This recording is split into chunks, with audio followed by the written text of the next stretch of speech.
Hello guys, स्वागत है आपका एक नए वीडियो में। आज की इस वीडियो में मैं डिस्कस करने वाला हूं आरआरबी सीईएन नंबर 5/2025 के सिलेक्शन प्रोसेस, पूरी भर्ती प्रक्रिया, सिलेबस, टॉपिक्स क्या क्या रहेंगे, कैसे एग्जामिनेशन पैटर्न रहेगा इस एग्जामिनेशन का। तो इस भर्ती की पूरी डिटेल में बात करने वाला हूं, तो इस वीडियो में अंत तक बने रहिएगा ताकि भारतीय रेलवे की इस भर्ती की पूरी जानकारी आपको मिल सके।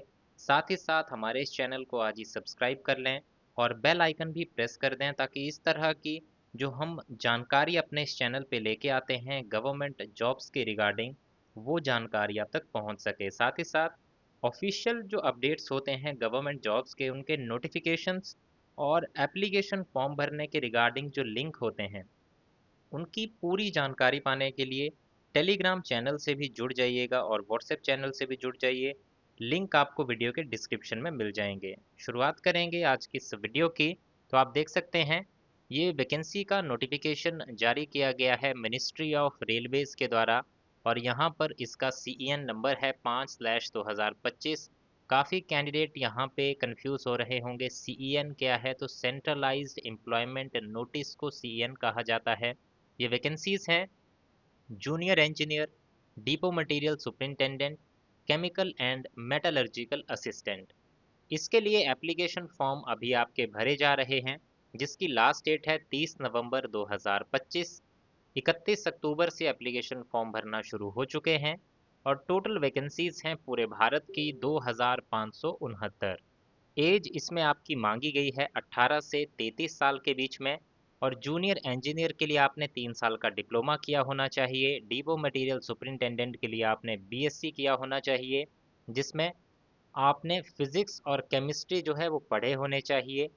केमिकल एंड मेटलर्जिकल असिस्टेंट के लिए आपने इंजीनियरिंग का डिप्लोमा किया होना चाहिए। इसके ऊपर मैं डिटेल में क्वालिफिकेशन का वीडियो पहले ही बना चुका हूं जो कि आप वीडियो सेक्शन में जाके देख सकते हैं। अब आज की इस वीडियो में मैं बात करूंगा इसके selection process, syllabus, topics, examination pattern के बारे में। तो सीधा चलते हैं इसके सिलेक्शन प्रोसेस पे और जानते हैं क्या क्या इसमें चीज़ें जो हैं होने वाली है, क्या भर्ती प्रक्रिया रहने वाली है और किस किस तरीके से आपको अपनी तैयारी करनी है। इम्पॉर्टेंट बुक्स क्या रहेंगी, तो बुक्स के रिगार्डिंग मैं बताना चाहूँगा। इम्पॉर्टेंट बुक्स मैंने मेंशन कर रखी हैं अपनी स्क्रीन के लेफ्ट हैंड साइड में, आप देख पा रहे होंगे अलग अलग बुक्स आपको दिख रही होंगी। ये इम्पॉर्टेंट बुक्स हैं इस एग्जामिनेशन के लिए जिनको आप ले सकते हैं। काफ़ी आपकी हेल्प होगी इस एग्जामिनेशन में पास होने के लिए। या फिर वीडियो के डिस्क्रिप्शन में जाइए, वहाँ पे भी आपको कुछ बुक्स दिखेंगी जो मैंने रिकमेंड की हुई हैं कि ये इंपॉर्टेंट बुक्स हैं इस एग्जामिनेशन के लिए, तो एक बार ज़रूर उनको चेकआउट कर लीजिएगा। अब आते हैं इसके सिलेक्शन प्रोसेस पे। सिलेक्शन प्रोसेस बेसिकली 4 स्टेज पे कंडक्ट किया जाएगा। पहली स्टेज में कंप्यूटर बेस्ड टेस्ट होगा। दूसरी स्टेज में आपका एक और कंप्यूटर बेस्ड टेस्ट होगा। जो पहले को क्लियर करके आएंगे उनका दूसरा भी होगा कंप्यूटर बेस्ड टेस्ट। जो दूसरे कंप्यूटर बेस्ड टेस्ट में क्लियर कर जाएंगे उसके बाद आपकी होगी डॉक्यूमेंट वेरिफिकेशन। जो डॉक्यूमेंट वेरीफाई हो जाएंगे उसके बाद आपका होगा मेडिकल एग्जामिनेशन। तो इस तरह से 4 स्टेज प्रोसेस है आपकी जिसको आपको क्लियर करना है और इस नौकरी को पाना है। अब आते हैं first stage computer based test पे। सबसे पहले जो आपका कंप्यूटर बेस्ड टेस्ट होगा उसमें आपको समय दिया जाएगा 90 मिनट का। इसमें जो है आपके क्वेश्चंस होंगे 100 नंबर के। और ये जो आपका first stage computer based test होगा ये आपका स्क्रीनिंग नेचर का होगा, यानी कि इसमें आपको पास होना है ताकि आप अगली स्टेज में जा सकें। देन इसमें अगर बात करें क्या क्या चीज़ें पूछी जाएंगी, कैसे एग्जामिनेशन पैटर्न होगा, तो पहला जो कंप्यूटर बेस्ड टेस्ट होगा उसमें होंगे आपके 4 सेक्शंस। पहला सेक्शन होगा मैथमेटिक्स का जिसके होंगे 30 क्वेश्चन। दूसरा होगा general intelligence and reasoning 25 question. तीसरा जनरल अवेयरनेस 15 क्वेश्चन और चौथा जनरल साइंस 30 क्वेश्चन। सभी के सेक्श जो सभी 4 सेक्शंस हैं इनके लिए मैंने बुक्स रिकमेंड कर दी हैं। आप स्क्रीन पे भी देख पा रहे होंगे या वीडियो के डिस्क्रिप्शन में उन बुक्स को देख सकते हैं। ज़रूर उनको ले लीजिएगा, काफ़ी आपकी हेल्प होगी। अगर आप एक बार उनको पढ़ लेंगे तो इस एग्जामिनेशन को आप आसानी से पास कर सकते हैं। देन इसमें जो है हर एक क्वेश्चन आपका एक एक नंबर का रहेगा। तो इस तरह से आपके 100 क्वेश्चंस पूछे जाएंगे और 100 ही नंबर का ये पेपर होगा। कंप्यूटर पे आपका पेपर जो है ऑनलाइन कंडक्ट किया जाएगा और टोटल इसमें 90 मिनट का समय आपको पेपर को कंप्लीट करने के लिए दिया जाएगा। देन इसमें नेगेटिव मार्किंग भी आपकी की जाएगी। नेगेटिव मार्किंग होगी 1/3 की और इसमें आपको जो मिनिमम क्वालिफाइंग मार्क्स क्राइटेरिया रखा गया है वो है 40% का, यानी कि 40 आउट ऑफ 100 आपके मार्क्स होने ही चाहिए, तभी आपको मेरिट के लिए कंसीडर किया जाएगा सेकंड स्टेज में जाने के लिए। अगर आप ओबीसी नॉन क्रीमी लेयर या एससी से बिलोंग करते हैं तो आपको 30% मार्क्स चाहिए। एसटी वालों को 25% मार्क्स जो हैं वो लाने होंगे। देन इसमें बात करेंगे अब, ये जो 4 सेक्शंस हैं आपके, इनमें आपका सिलेबस क्या रहेगा, यानी कि कौन कौन से टॉपिक्स जो हैं वो आपको पढ़ के जाने हैं। तो मैथमेटिक्स की सबसे पहले बात करेंगे और जो टॉपिक्स यहाँ पे मेंशन होंगे वही टॉपिक्स आपको पढ़ के जाने हैं, इसके अलावा नहीं पढ़ने। इसी में से आपका पेपर होगा। सिलेबस इसलिए दिया गया होता है ताकि कैंडिडेट को पता हो सके कि इसको कितना पढ़ना है, कौन से टॉपिक्स पढ़ने हैं, और वो अपना समय इधर उधर की चीज़ों में वेस्ट ना करके जो प्रॉपर जो क्वेश्चंस पूछे जाने वाले हैं उसी में अपना मेहनत करें। तो मैथमेटिक्स की बात करें तो नंबर सिस्टम पूछा जाएगा, बॉड मास के क्वेश्चन होंगे, decimal, fraction, LCM, HCF, ratio, proportion, percentage, mensuration, time and work, time and distance, simple and compound interest, profit and loss, algebra, geometry, trigonometry, elementary statistics, square root, age calculation, calendar and clock, pipes and cistern. तो ये आपके topics रहेंगे maths की section के लिए जिसमें 30 question पूछे जाने हैं। तो ये आप ध्यान से करिएगा। जो मैंने बुक बताई है अगर आप उसमें से पढ़ लेते हैं तो उस बुक से बाहर कुछ नहीं पूछा जाएगा, ये मैं आपको बता सकता हूँ। तो उस बुक को ज़रूर ले लीजिएगा। जो आपकी मैथमेटिक्स के लिए मैंने 2 बुक्स रिकमेंड करी हैं, दोनों आप ले सकते हैं या फिर उसमें से एक भी लेंगे तब भी आप आसानी से एग्जामिनेशन को पास कर सकते हैं। दूसरा है आपका section general intelligence and reasoning. इसमें आपके एनालॉजीज के क्वेश्चन होंगे, alphabetical and number series, coding decoding, mathematical operation, relationship, syllogism, jumbling, Venn diagram, data interpretation and sufficiency, conclusions and decision making, similarities and differences, analytical reasoning, classification, directions, statement arguments and assumptions. तो ये रहेगा आपका दूसरा section. तीसरा section होगा general awareness का। अब इसमें क्या क्या पढ़ना है आपको, तो एक तो आपको करंट अफेयर्स पढ़ने होंगे। जो भी आपके पिछले 1 डेढ़ साल के करंट अफेयर्स हैं वो आपको पढ़ने हैं। और आगे आपके एप्लीकेशन फॉर्म के भरने के बाद जब तक आपका एग्जामिनेशन कंडक्ट होगा, उस एग्जामिनेशन कंडक्ट होने से 2-3 महीने पहले तक का भी आपको करंट अफेयर कवर करना होगा। तो इसमें आपको करंट अफेयर्स पढ़ने हैं पूरे अपने, उसके लिए भी मैंने बुक रिकमेंड कर दी है आपको, वो देख लीजिएगा। इंडियन ज्योग्राफी के बारे में पढ़ना है, culture and history of India के बारे में पढ़ना है जिसमें फ्रीडम स्ट्रगल भी आपको पढ़नी होगी। इंडियन पॉलिटी एंड कॉन्स्टिट्यूशन आपको पढ़ना है, इसके लिए भी मैंने अलग से एक बुक रिकमेंड करके रखी है इंडियन पॉलिटी के लिए। इंडियन इकोनॉमी पढ़ना है, एनवायरमेंटल इश्यूज के ऊपर पढ़ना है, स्पोर्ट्स में क्या चल रहा है, क्या चीज़ें अचीव हुई हैं उसके ऊपर आपको पढ़ना है, general scientific and technological developments के ऊपर आपको पढ़ना होगा। देन चौथा सेक्शन है आपका जनरल साइंस का। तो आपने 10th स्टैंडर्ड में जो अपनी साइंस की किताब पढ़ी है वहाँ में आपके फिजिक्स, केमिस्ट्री और लाइफ साइंसेस के क्या क्या चीज़ें आपने पढ़ी हैं वही सब चीज़ें इस चौथे सेक्शन में पूछी जाएंगी। तो जनरल साइंस का जो सेक्शन है काफ़ी इम्पॉर्टेंट है, 30 क्वेश्चंस यहाँ पे पूछे जाएंगे। तो इसकी तैयारी जो आपके 10th स्टैंडर्ड सीबीएसई सिलेबस की आपकी साइंस की बुक है उसको आप पढ़ सकते हैं या फिर मैंने बुक रिकमेंड करी है उसको आप देख सकते हैं।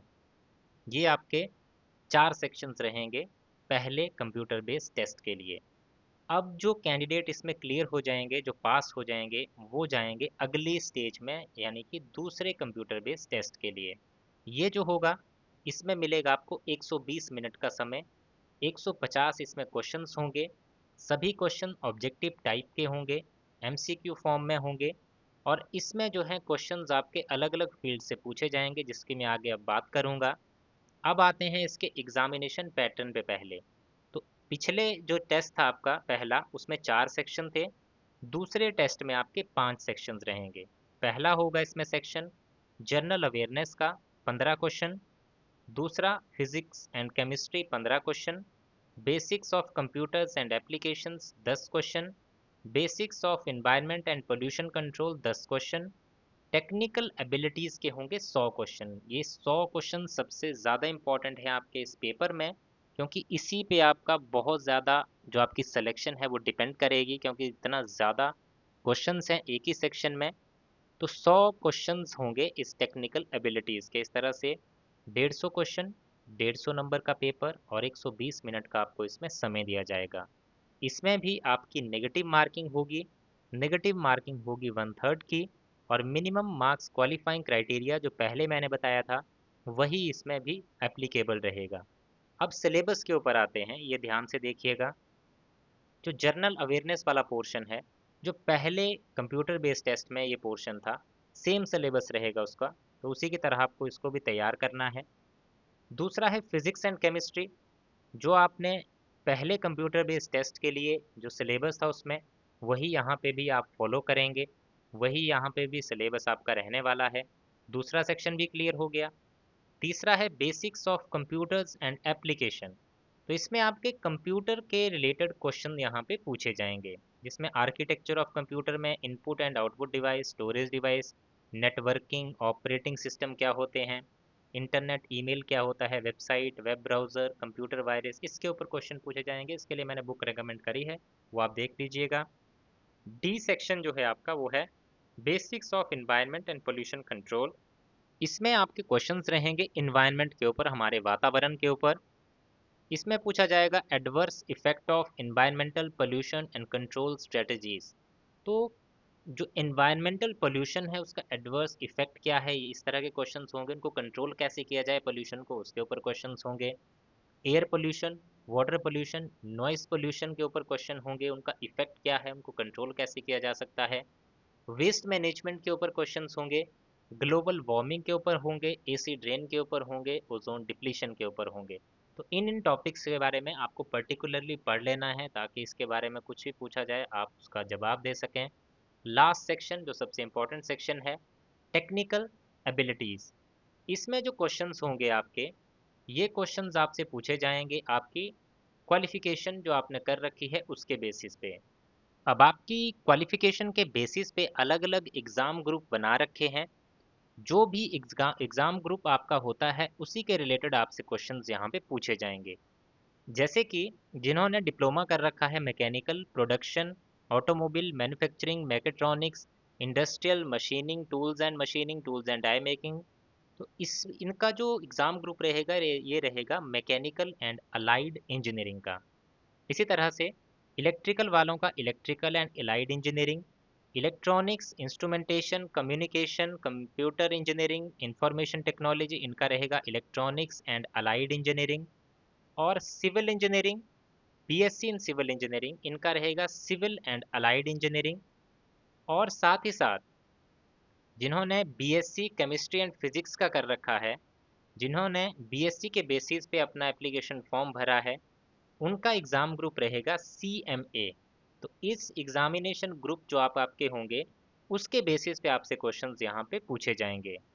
आपकी क्वालिफिकेशन के हिसाब से जो भी आपका एग्ज़ाम ग्रुप बनता है उसका सिलेबस आपको फॉलो करना है, और उसके सिलेबस के अकॉर्डिंग ही आपको तैयारी करनी है। अब जैसे कि सबसे पहले अगर यहाँ पे बात करें civil and allied engineering exam group JE के लिए, जो सिलेबस रहेगा उस पर्टिकुलर 5वें सेक्शन के लिए, तो इसमें आपको पढ़ाई करनी है इस एग्ज़ाम ग्रुप के लिए engineering mechanics, building construction, building materials, construction of substructure, construction of superstructure, building finishes. तो इस तरह के ये टॉपिक्स आपके रहेंगे, जिसको मैं अपने टेलीग्राम पे शेयर कर दूंगा। ये स्नैप्स, इसके जो स्क्रीनशॉट होंगे मैं टेलीग्राम पे शेयर कर दे रहा हूँ, उसको मैं पिन कर दूंगा। तो आप टेलीग्राम ग्रुप पे जाइएगा, जो टेलीग्राम चैनल है हमारा, इस वीडियो के डिस्क्रिप्शन में आपको लिंक मिल जाएगा। वहाँ पे जाके आप इनको डाउनलोड कर लीजिएगा और इनको सेव करके इन्हीं पर्टिकुलर टॉपिक्स को आपको प्रिपेयर करना है। इसके हैं 24 टॉपिक्स जो आपको तैयार करने हैं। दूसरा है यहाँ पे syllabus electrical and allied engineering exam group का, जिसका सिलेबस आप देख सकते हैं। इसके सिलेबस में है टोटल 11 टॉपिक्स। इसके बाद तीसरा है electronics and allied engineering exam group. इसके जो टॉपिक्स हैं वो टोटल 10 हैं। इसके बाद mechanical and allied engineering exam group, इसके सिलेबस में आप देख सकते हैं काफ़ी ज़्यादा टॉपिक्स हैं, टोटल 10 टॉपिक्स हैं जिसको आपको पढ़ना होगा। इसके बाद है सीएमए एग्ज़ाम ग्रुप, जो मैंने बताया था जिनकी क्वालिफ़िकेशन थी बीएससी, जिन्होंने बीएससी के दौरान फ़िज़िक्स और केमिस्ट्री की स्टडी की हुई थी। तो बीएससी के बेसिस पे जिन्होंने अप्लाई किया हुआ था उनके लिए ये एग्ज़ाम ग्रुप है। सीएमए एग्ज़ाम ग्रुप, उनका सिलेबस जो रहेगा वो आप यहाँ से देख सकते हैं। Light, heat, sound, mechanics, magnetism, electricity, modern physics, matter, chemical reaction, acid base salt, atomic structure, periodic classification of elements. तो इस तरह के टॉपिक्स जो हैं वो सीएमए एग्ज़ाम ग्रुप के लिए रहेंगे। तो ये सारी चीज़ें मैं अपने टेलीग्राम पे शेयर कर दूँगा। ये सारे टॉपिक्स आपको पढ़ने होंगे और आपने ये अपनी जो आपने अपनी या तो डिप्लोमा किया है इंजीनियरिंग का, या फिर जो आपने अपनी बीएससी की है उसके दौरान ये टॉपिक्स आपने वैसे भी पहले पढ़ के ही रखे होंगे। तो वही टॉपिक्स की आपको दोबारा से यहाँ पे स्टडी करनी है इस सिलेबस में। तो इस तरह से आपका ये दूसरा कंप्यूटर बेस्ड टेस्ट जो है वो कंडक्ट किया जाएगा। उसके बाद जो इसमें पास हो जाएंगे उनको बुलाया जाएगा डॉक्यूमेंट वेरीफाई करने के लिए। जैसे ही आपके डॉक्यूमेंट वेरीफाई होंगे उसके बाद आपको बुलाया जाएगा मेडिकल टेस्ट के लिए, और मेडिकल टेस्ट के बाद आपकी फाइनल मेरिट लिस्ट जो है उसे जारी किया जाएगा। तो इस तरह से इस भर्ती का पूरा सिलेक्शन प्रोसेस रहने वाला है। आई होप आपको सारी चीज़ें अच्छे से क्लियर हो चुकी होंगी। फिर भी अगर आपका कोई डाउट है तो कमेंट सेक्शन में कमेंट कीजिएगा, और इसी तरह की अपडेट्स आगे भी पाना चाहते हैं तो चैनल को आज ही सब्सक्राइब कर लें और बेल आइकन को प्रेस कर दें। Thank you guys for watching this video. मिलेंगे इसी तरह की नेक्स्ट वीडियोस में।